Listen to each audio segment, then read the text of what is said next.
గారికి mic hand over చేసేస్తున్నాం. బ్రహ్మానందం గారు, నేను ఇక్కడి నుంచే మాట్లాడతా, పర్వాలేదా? నా బతుకంతా ఇలాగే అయిపోయింది. 40 సంవత్సరాల క్రితం ఇలాగే వెనక నుంచి తోశారు, ఇప్పుడు ఇక్కడికి వచ్చి పడ్డాను. ఇప్పుడు ఏంటి ఒక్కొక్కళ్ళు ఎంతసేపు మాట్లాడుతున్నారో అనుకున్నా. నేను ఎంతసేపు మాట్లాడతానో నాకు తెలియదు.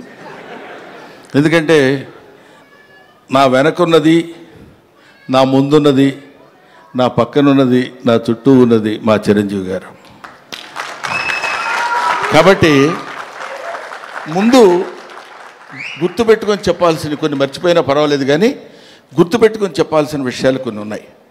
ఈ సినిమాకి ప్రొడ్యూసర్ మిస్టర్ రాహుల్ యాదవ్. ఈయన వచ్చి నాకు స్టోరీ చెప్పినప్పుడు నేనేమన్నాను, వాళ్ళు ఏమన్నారని అందరూ చెప్పారు. అర్థం కాకుండా మా డైరెక్టర్ గారు కూడా చెప్పారు, ఏ మాటగా మాటే. కానీ మేమందరం కలిసి కూర్చుని చేసేటప్పుడు ఒక ప్యాషన్ ఉన్న ప్రొడ్యూసర్. జనరల్గా ఊరికే ఏదో డబ్బు ఇచ్చేసి సినిమా చేసేయండి అనటం కాకుండా, సినిమా ఇలా తీస్తే బాగుంటుంది, ఇలా ఉంటే రాత్రి 7:30 వరకు, ఇవాళ మార్నింగ్ 7:30 వరకు కూర్చుని పనిచేసినటువంటి అతి తక్కువ మంది కుర్ర ప్రొడ్యూసర్స్లో నేను చూసింది రాహుల్ యాదవ్ని. I feel proud. అటువంటి అంటే కొంచెం చదువుకుని దాన్ని ఆకళింపు చేసుకుని మంచి సినిమాలు తీయాలనేటువంటి ఆలోచనలో ఉన్న ప్రొడ్యూసర్స్లో రాహుల్ యాదవ్ ఒకడు. ఆ తర్వాత డైరెక్టర్